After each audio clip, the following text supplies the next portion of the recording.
first notes drifted through the nearly empty arena, soft and delicate, and for a moment Bruno forgot that he was standing in one of the biggest venues in Los Angeles. He wasn't thinking about sold-out concerts, bright lights, cameras, or thousands of screaming fans. He was thinking about a tiny music room in Hawaii, an old piano with chipped corners, and a 12-year-old boy who once believed one failed audition meant his dream was over. Beside him, Samuel sat quietly, listening. Lily watched from the front row, her hands resting on the small sign in her lap. The melody continued, and Bruno slowly began to sing. His voice was gentle, almost conversational. Samuel closed his eyes.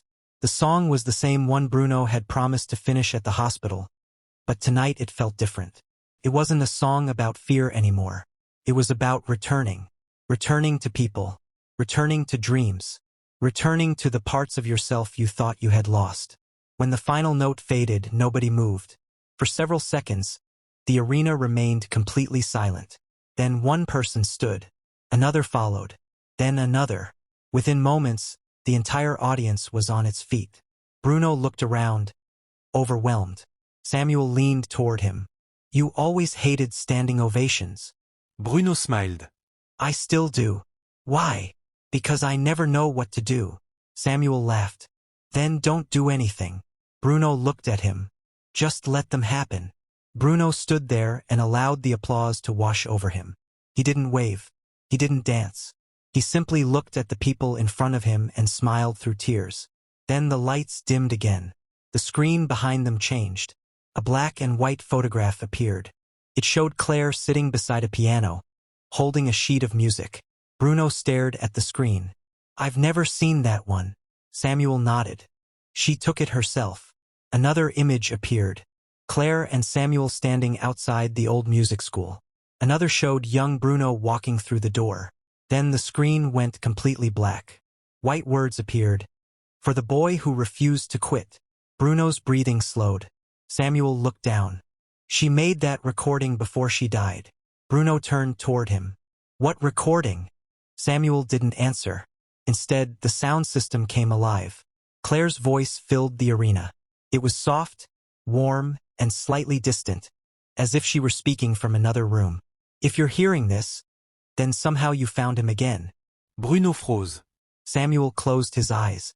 Claire continued. "Samuel, I know you're probably sitting beside him right now. And if you are, I need you to listen carefully." Bruno looked at Samuel. The old man's eyes were already filled with tears. "Don't tell him he owes you anything," Claire said. "Don't tell him he became successful because of you. Don't make him feel like his life belongs to anyone except himself." Bruno's eyes widened. Claire's voice continued. "You gave him a place to learn, but he was the one who chose to keep going." Bruno looked down. His hands trembled. "And Bruno, if you're listening." The arena became completely silent. "I want you to know that Samuel never stopped believing in you. Not once." Bruno covered his mouth. Samuel lowered his head. Claire continued. "There will be moments in your life when people will applaud you. There will also be moments when nobody will understand what you're trying to do. Please remember that the loudest room isn't always the most important one. Sometimes the most important person is the one sitting quietly in the corner, believing in you." Bruno wiped his eyes. "And if you ever become successful, don't measure your life by how many people know your name. Measure it by how many people feel less alone because you were there." The recording paused. Then Claire laughed softly. "And Bruno, if you still play too fast, Samuel is probably still correcting you." The audience laughed through their tears. Samuel shook his head, smiling. "She knew me too well." Claire's voice returned. "One last thing. If you ever find yourself wondering whether the journey was worth it, go back to the piano. Play the song you used to play when you were afraid. You'll remember." The recording ended. The arena remained silent. Bruno stood beside the piano with tears running down his face. Samuel looked at him. "She recorded that 3 weeks before she died." Bruno turned toward him. "Why didn't you ever tell me?" Samuel looked down. "Because I didn't know if I had the right." Bruno shook his head. "You did." Samuel's voice cracked. "I was afraid." Bruno sat beside him. "So was I." They looked at each other. Bruno reached for Samuel's hand. "But we're here now." Samuel nodded. Yeah. Lily slowly rolled her wheelchair closer to the stage. Bruno. He looked toward her. Yeah. She held up her sign again. Can I ask you something? Bruno smiled. Of course. Did you really want to quit? Bruno looked softly. A lot of times. Lily looked surprised. Even after you became famous? Bruno nodded. Especially then. The audience listened carefully. Bruno continued. Sometimes people think success means you stop being scared. It doesn't. You just learn that being scared doesn't mean you have to stop. Lily looked at Samuel. Did he teach you that? Bruno smiled. He did. Samuel shook his head. Not very well. Bruno looked. You did fine. Lily looked at Bruno. Then what should I do when I want to quit? Bruno glanced at Samuel. The old teacher gave him a small nod. Bruno turned back to Lily. Come back tomorrow. Lily smiled. That's it. Bruno nodded. That's it. She thought about it. Okay. The audience applauded. Samuel looked at Bruno with an expression that said everything without words. The little lesson he had given a 12-year-old boy decades ago had just been passed to another young dreamer. The circle was complete. But Bruno still had one question. He waited until the audience began leaving. Then he walked toward Samuel. There's something I don't understand. Samuel looked at him. What? How did you know where to find me? Samuel smiled. I didn't. Bruno frowned. What? Samuel reached into his jacket and pulled out another small piece of paper. I didn't find you. Bruno stared at it. Then who did? Samuel handed him the paper. It was an address. Bruno recognized it immediately. It was the address of the old music school. Beneath it was Claire's handwriting. She wrote this. Samuel nodded. A few years before she died, she started looking for you. Bruno stared at the paper. She found me? She found the school where you started. Samuel paused. But by then you had already moved on. Bruno looked at him.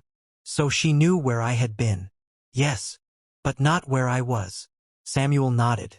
Bruno stared at the handwriting. Then how did you find me? Samuel smiled. A student from the old school saw your name in a newspaper years later. Bruno looked softly. So it was that simple?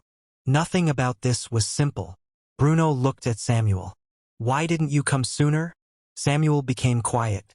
Because I thought you had forgotten me. Bruno shook his head. I told you. I never did. Samuel smiled. I know that now. They stood together on the empty stage. The giant arena that had been filled with thousands of voices now felt almost peaceful. Bruno walked toward the center and looked at the empty seats. You know what I keep thinking? Samuel asked. What? 22,000 people saw us that night. Samuel nodded. And they thought they were watching a concert. Bruno smiled. But I think I was watching my whole life come back to me. Samuel's eyes became wet. That's a good way to put it. Bruno looked toward the piano. You really came to say goodbye? Samuel sighed. I thought I did. And now? Samuel smiled. Now I think I came to say hello. Bruno looked. Good answer. Samuel slowly stood. I have one more lesson for you. Bruno smiled. Of course you do. Samuel pointed toward the piano. Sit down. Bruno sat. Samuel stood behind him. Play something you've never played before. Bruno frowned. Why? Because you've spent your whole life trying to get everything right. Samuel rested a hand on his shoulder. Sometimes you have to let yourself make mistakes. Bruno looked at the keys. What if it's terrible? Samuel smiled. Then tomorrow you come back and try again. Bruno looked. You really have only one lesson. It's the only one you need. Bruno began playing. The melody was imperfect. He missed a note. Then another. He laughed. Samuel laughed too. There was no pressure. No audience demanding perfection. Just two people sitting beside a piano after 20 years apart. When Bruno finished, Samuel applauded. Terrible. Bruno looked. Thanks. But honest. Bruno looked at him. I'll take that. They stayed there for a while. Then Samuel said something Bruno would remember for the rest of his life. You know what the greatest thing you ever did was? Bruno looked at him. What? You came back. Bruno's smile disappeared. He understood. Samuel wasn't talking about music. This story is completely fictional and created only for entertainment. It does not describe a real event involving Bruno Mars. At 9:41 p.m. on a warm Saturday night in Los Angeles, the fictional Pacific Crown Arena was shaking with the sound of nearly 30,000 people singing along with Bruno Mars. Golden lights swept across the crowd, thousands of phones glowed above raised hands, and the band was moving through the final minutes of one of the biggest songs of the night. Bruno stood beneath a bright white spotlight, smiling as the audience sang the chorus louder than the speakers. Everything looked perfect. But then Bruno suddenly stopped singing. His smile disappeared. His eyes moved toward the front section of the arena, where a little boy in a blue hoodie was standing beside his mother, crying. Not the kind of crying people notice for a second and forget. The boy was shaking. His face was wet with tears, and both hands were gripping a small piece of folded paper. Bruno lowered his microphone. The band continued playing for another 2 seconds before Bruno slowly raised his hand. The music stopped. 28,000 people fell silent. Bruno stared at the child. The boy stared back. Nobody understood what was happening. Bruno walked toward the edge of the stage. His security team followed, but Bruno signaled for them to stay back. He crouched down and leaned closer to the boy. The child said something that nobody else could hear. Bruno's expression changed instantly. He looked at the boy's mother, then back at the child. He leaned closer and whispered something directly into the boy's ear. The boy stopped crying for a moment. He stared at Bruno with wide eyes and whispered back, "But he told me you would understand." Bruno froze. For several seconds, he said nothing. Then he gently placed one hand on the boy's shoulder. "I think I do," Bruno whispered. But what did the boy mean? Who had told him that? Why was he carrying that piece of paper? And why did Bruno suddenly look as if the concert had disappeared around him? To understand that moment, we have to go back to the beginning of the night, nearly 40 minutes earlier, when 9-year-old Noah Carter walked into the arena holding his mother's hand. Noah had been talking about the concert for weeks. His mother, Emily, had heard the same sentence every morning before school, every afternoon after homework, and almost every night before bed. "What time does Bruno start?" Emily would smile and answer, 9 o'clock. Then Noah would ask, "How many minutes until 9? It had become a joke between them. But tonight there was something different about Noah.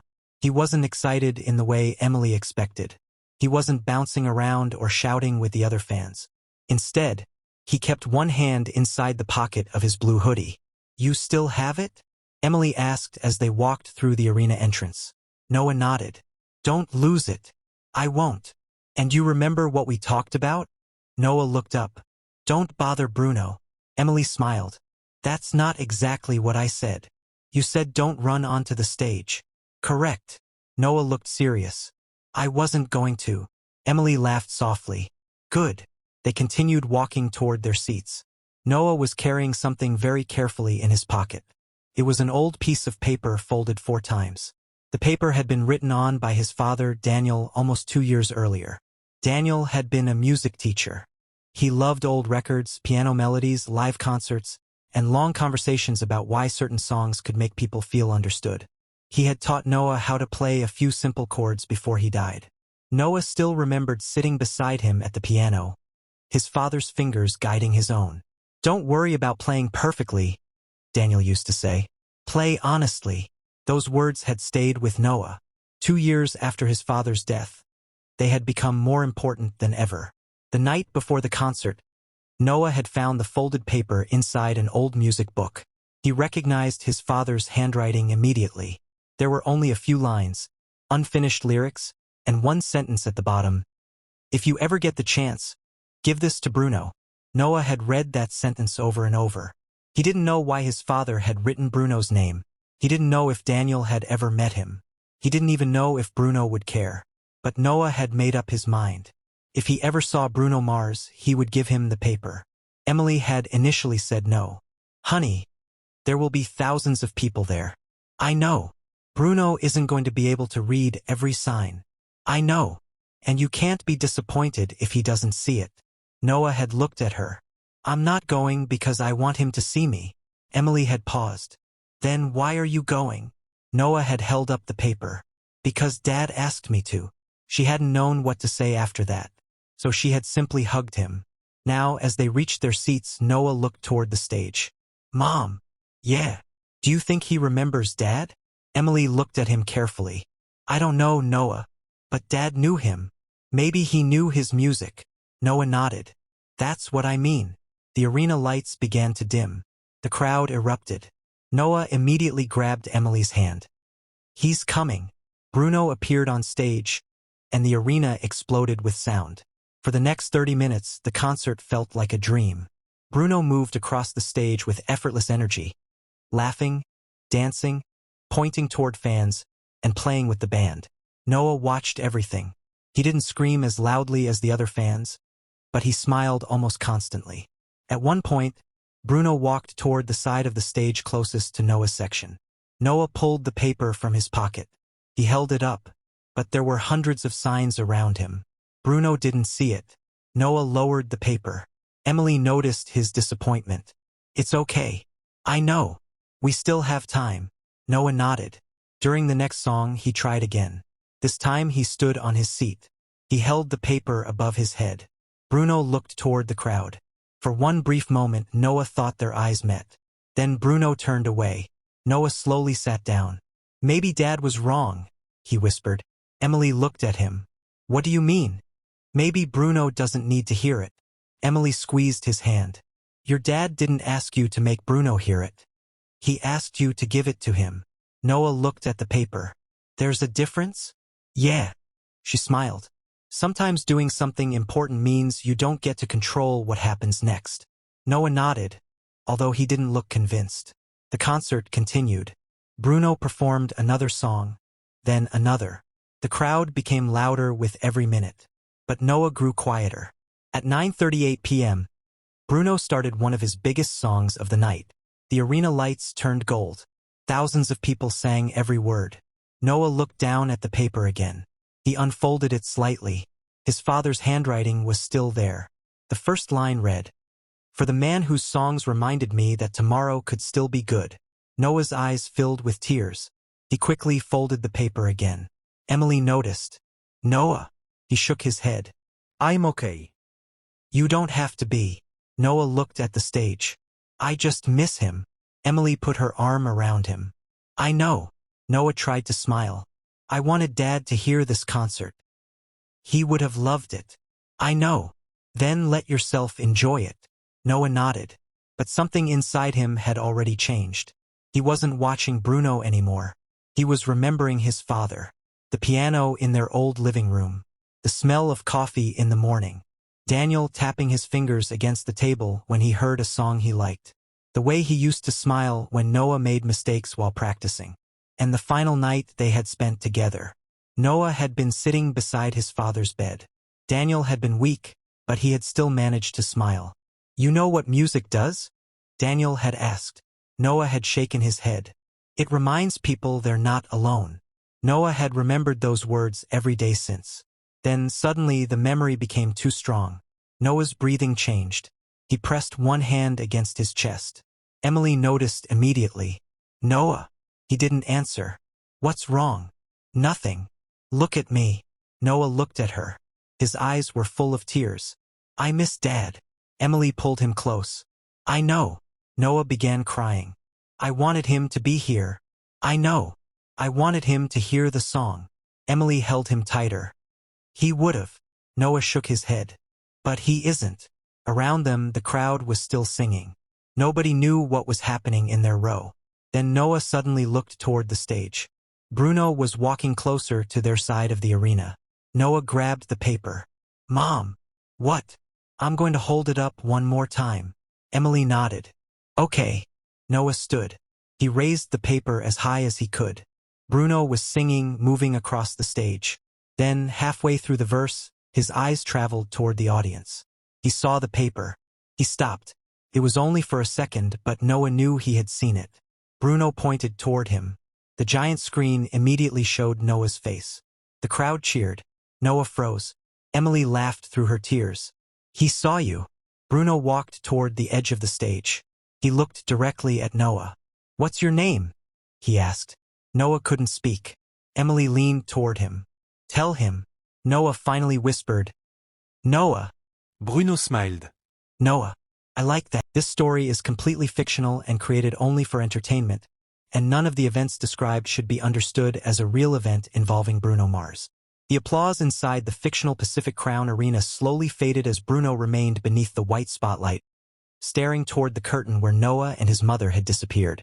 For the first time that night, the enormous stage felt strangely small. The musicians stood quietly behind him, waiting. Thousands of people were still on their feet, but nobody was shouting anymore. They were waiting too. Bruno touched the folded piece of paper inside his jacket. Noah's father's unfinished song was still there. Bruno looked toward his band and quietly said, "Give them a minute." Then he stepped away from the microphone. Behind the curtain, Emily stood beside Noah as a medical worker checked his pulse and breathing. Noah was sitting on a folding chair, his face pale but his eyes open. "Am I in trouble?" he asked. Emily crouched in front of him. Non. "You're just overwhelmed." The medical worker smiled. "Your heart rate is coming down." Noah looked toward the stage. "Is Bruno still there?" "He's waiting," Emily said. Noah looked surprised. "He really waited?" Emily nodded. "He did." Noah looked down at his hands. "I told him not to lose the song." Emily smiled. "I heard.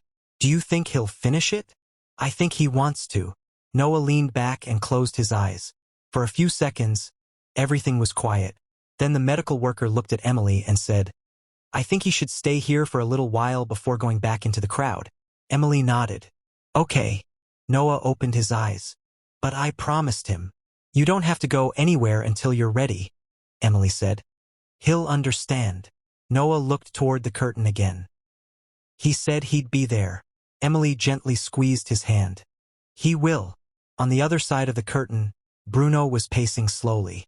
His bandleader approached him. "You okay?" Bruno nodded, but his face said otherwise. "Yeah, I just keep thinking about what that kid said. The song." Bruno nodded. "His dad wrote it before he died." The bandleader looked at him. "Did you read the whole thing?" "Most of it." Bruno pulled out the folded page. He opened it under the backstage light. The handwriting was uneven. Some words were crossed out. One line had been written darker than the others, as if Daniel had gone back over it several times. "If tomorrow feels too heavy, let somebody carry one corner of it." Bruno stared at that sentence. "That's what Noah needs tonight." The bandleader nodded. "Then maybe that's the song." Bruno looked toward the stage. "Maybe." He walked back to the microphone. "Let's play something soft." The piano player began a simple progression. Bruno didn't sing immediately. He sat on the edge of the stage and looked across the arena. 28,000 people were still waiting. "You guys have been incredible tonight," he said quietly. "But I think we're going to do something different." The crowd became silent. A little boy came here tonight carrying something his father wrote before he passed away. A wave of emotion moved through the arena. "And I don't know what the right thing to say is. Honestly, I don't think there is one. Bruno paused. But I do know this. If somebody you love is hurting, sometimes the best thing you can do is stay." He looked toward the curtain. "So that's what we're going to do." The audience applauded softly.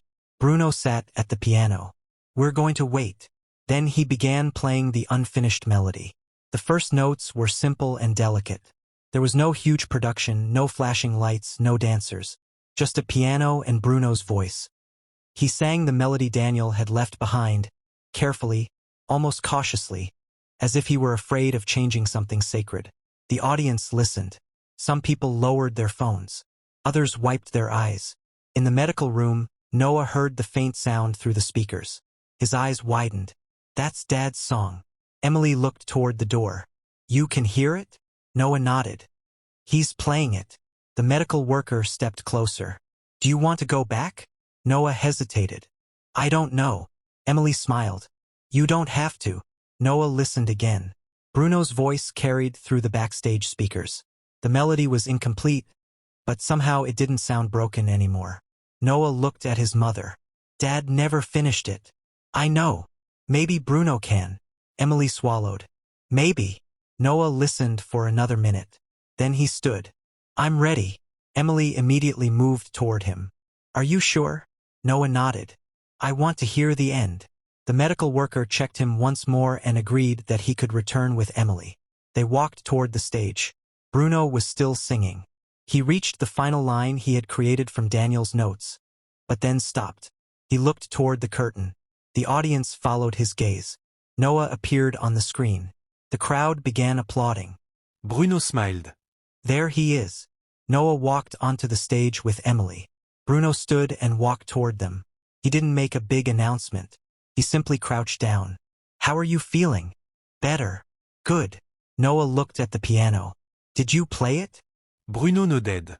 I did. It sounded like Dad. Bruno smiled. That's because it was his. Noah looked at the paper. Did you finish it? Bruno hésitated. Not yet. Noah looked disappointed for only a second. Then Bruno continued. I think you should help me.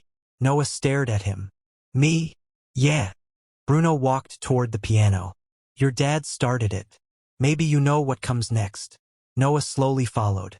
The crowd watched in complete silence. Bruno sat on the piano bench and made room beside him. Noah climbed up. Emily stood nearby with tears in her eyes. Bruno placed the paper between them. Your dad wrote these words. He pointed to the unfinished section. What do you think he was trying to say? Noah read the lines. I don't know. Think about him. Noah looked down. He used to say that tomorrow could be better. Bruno nodded. Okay. He said even when something bad happens, you can't let it decide everything. Bruno smiled. That's good. Noah thought for a moment. Maybe that's the next line. Bruno looked at him. Say it. Noah whispered. Don't let yesterday decide tomorrow. Bruno looked at the crowd. Then he looked back at Noah. That's beautiful. He wrote the words onto a blank space on the page. Your dad would be proud. Noah shook his head. He'd probably say it's too sad. Bruno looked softly. Maybe. Noah smiled. For the first time since the concert had stopped, the tension in the arena began to lift. Bruno placed his fingers on the keys. Ready. Noah nodded. The piano began again. Bruno sang the original melody, then reached the new line Noah had created. Don't let yesterday decide tomorrow. Noah's eyes filled with tears. Emily covered her mouth. Bruno continued singing. The crowd slowly joined him, repeating the final phrase. 28,000 voices carried Noah's words across the arena. Noah looked around, stunned. They're singing it. Bruno smiled. Yeah. Noah whispered. They're all singing Dad's song. Bruno nodded. And yours. The song ended. There was a long silence. Then the entire arena erupted.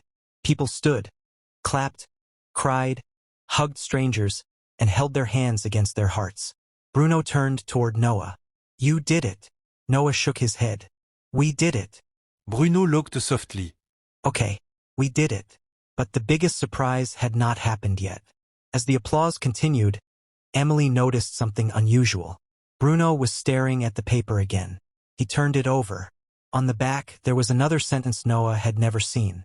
Bruno's expression changed. Emily? She walked closer. What? Bruno showed her the back of the paper. Did you know this was here? Emily looked confused. No. She took the page. Her hands began shaking. At the bottom of the page, in Daniel's handwriting, were the words, If Noah ever brings this to you, please tell him one thing. I didn't leave because I wanted to. I stayed as long as I could. Emily's eyes filled instantly. Noah looked at her. Mom! She couldn't answer. Bruno gently folded the paper and handed it to her. Emily pressed it against her chest. Noah looked confused. What does it say? Emily knelt in front of him. It's from Dad. Noah's face tightened. What did he say? Emily took a breath. He said he didn't leave because he wanted to. Noah stared at her. I know. He said he stayed as long as he could. Noah's eyes filled with tears. He did. Emily pulled him into her arms. Noah cried against her shoulder. Bruno stood a few feet away, giving them space. The audience remained silent. For several moments, nobody moved. Then Noah looked up at Bruno. Can I say something? Bruno nodded. Noah turned toward the audience. He held the microphone with both hands. My dad used to teach music. The crowd listened. He told me music was for people who felt alone. Noah wiped his face. Tonight I don't feel alone. The audience began. This story is completely fictional and created only for entertainment. It does not describe a real event involving Bruno Mars. 3 months after the night Noah first brought his father's unfinished song to the fictional Pacific Crown Arena, the melody had become something neither Bruno nor Noah had expected. It was no longer just a few handwritten lines on an old piece of paper. It had become a reminder that grief could change shape, that memories could find new voices, and that sometimes the smallest moment inside a massive crowd could stay with people long after the lights went out. But Bruno had never released the song. He had never recorded it professionally. He had never even given it a title. He kept the original page inside a black notebook that stayed in his bag whenever he traveled. Every few days he would open it, read Daniel's handwriting, and play the melody quietly on a piano. There was one problem, though. Bruno couldn't stop thinking about the final line. Something about it didn't feel finished. One afternoon, while rehearsing in a quiet studio in Los Angeles, Bruno sat alone at the piano and played the melody again.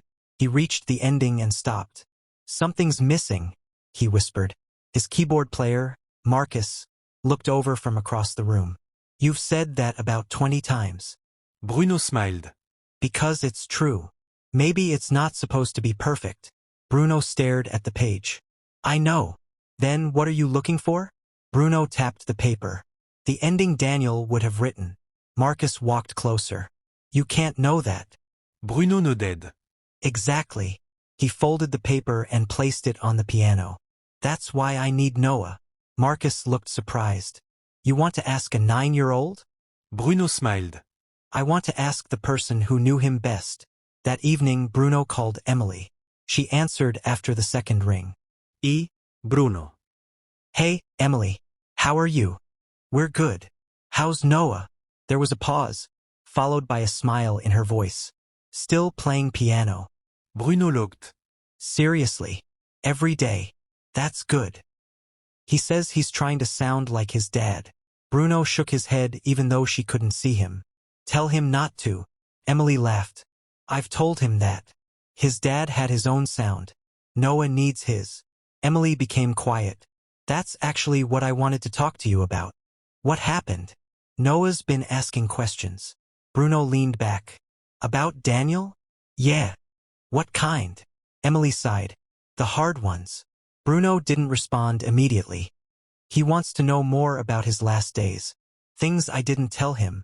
Bruno looked down at the notebook. "Maybe he's ready." "I think so." "Then let him ask." Emily took a breath. "There's another reason I called." "What is it?" "Noah found an old recording." Bruno sat up. "A recording?" "Daniel made it before he got sick. It's just him playing piano and talking." Bruno's expression changed. "Have you listened to it?" "Not all of it." "Why not?" "Because I haven't been ready." Bruno understood. "Maybe you don't have to listen alone." There was silence on the phone. "What do you mean?" Emily asked. "Bring Noah to the studio." She hesitated. "Are you sure?" "Yeah." "Why?" Bruno looked at the unfinished song. "Because maybe Daniel already left the ending somewhere." 2 days later, Emily and Noah walked into the studio. Noah looked nervous but excited. Bruno greeted him at the door. "Hey, man." Noah smiled. "Hey." Bruno noticed the small portable recorder in Noah's hands. "Is that it?" Noah nodded. "Dad's voice." Bruno looked at the recorder. "Okay." Noah held it tightly. "I haven't listened to the whole thing." "That's okay." Bruno crouched slightly. "You don't have to do anything you're not ready for." Noah nodded. They walked into the rehearsal room. A piano sat beneath a warm lamp. The room was quiet except for the soft hum of the air conditioner. Noah placed the recorder on the piano. Emily stood beside him. Bruno sat across from them. "Whenever you're ready," he said. Noah pressed play. Static filled the room. Then a man's voice came through the small speaker. "Okay. If this thing is recording, then I guess I should probably stop talking to myself." Noah smiled immediately. "That's Dad." Emily covered her mouth. Daniel's voice continued. "I'm trying this because there's a song I can't seem to finish." Bruno looked at Noah. Noah was staring at the recorder. "I keep thinking the ending has to be perfect," Daniel said through the recording. But maybe that's the problem. There was a pause. Then the sound of piano keys. Daniel played the same melody Noah had brought to Bruno months earlier. Noah's eyes filled with tears. That's it. Bruno nodded. Daniel continued playing. Maybe songs aren't supposed to tell people how to feel. Maybe they just give people somewhere to put what they're already feeling. Bruno looked down. That's good, he whispered. Daniel laughed softly in the recording. And maybe someday Noah will hear this and tell me I'm being too serious again. Noah laughed through his tears. He's right. Emily smiled. Daniel continued. If you're listening to this, Noah, I want you to know something. I don't want you to remember me as someone who was sick. I want you to remember the kitchen. Remember the piano. Remember how terrible you were at keeping rhythm. Noah laughed. I wasn't. Emily laughed too. Bruno smiled. Daniel's voice softened. And remember that I loved every minute of it. The recording became quiet. Then Daniel played the melody again. Bruno listened carefully. When the melody reached the ending, Daniel stopped. I don't know what comes next. There was a long silence. Maybe Noah does. Noah suddenly looked at Bruno. He knew. Bruno nodded slowly. I think he did. Daniel's voice continued. If someday you're sad, don't try to stop being sad. Just don't stay there forever. Find someone. Tell them. Let them sit with you. That's what music is for. The recording ended. Nobody spoke. Noah stared at the floor. Emily was crying openly now. Bruno sat at the piano. He placed his fingers on the keys but didn't play. He left us the ending, Noah whispered. Bruno looked at him. What do you mean? Noah pointed toward the recorder. He said to find someone. Bruno nodded. Yeah, that's the ending. Bruno's eyes softened. You're right. Noah looked at the piano. Can we put that in the song? Bruno smiled. We can. They spent the next several hours building the song around Daniel's original melody. Bruno didn't try to make it sound like a giant concert anthem. He kept it simple. Piano, guitar, soft percussion, a few strings. Noah listened from a chair near the studio wall. Every time Bruno tried something too complicated, Noah shook his head. Dad wouldn't like that. Bruno looked. You knew him well. He liked simple songs. Okay. Bruno stripped the arrangement back. Then Noah suggested something. What if the crowd sings the last line? Bruno stopped playing. That's actually perfect. Noah smiled. Dad liked when everybody sang. Bruno looked at Emily. I think we have our ending. But before they could finish, Noah asked a question. Can I sing it with you? Bruno looked surprised. The whole song? Noah nodded. If I'm not too bad. Bruno looked. You're allowed to be bad. Noah smiled. Dad said that too. Bruno leaned back. Then yes, you can sing it. Weeks later, Bruno announced nothing publicly. He didn't reveal the song. He didn't tell anyone about Noah. He simply arranged for one special night at the Pacific Crown Arena. The same arena where everything had started. The date was exactly 1 year after Noah had first brought the paper. Emily knew what Bruno had planned, but Noah didn't know all the details. Why are we going back there? Noah asked as they drove toward the arena. Emily smiled. You'll see. Is Bruno there? Probably. Are we recording?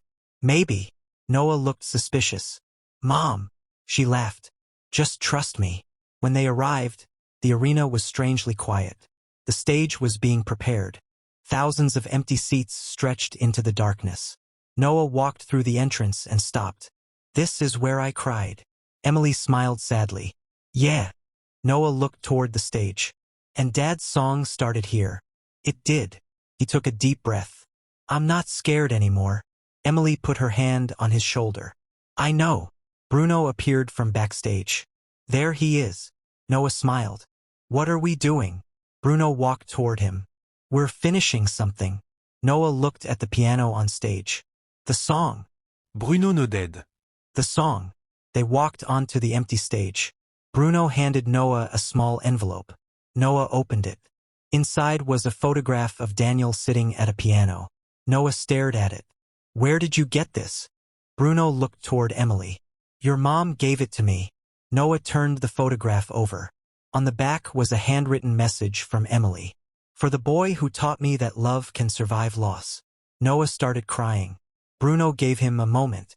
Then he pointed toward the empty seat.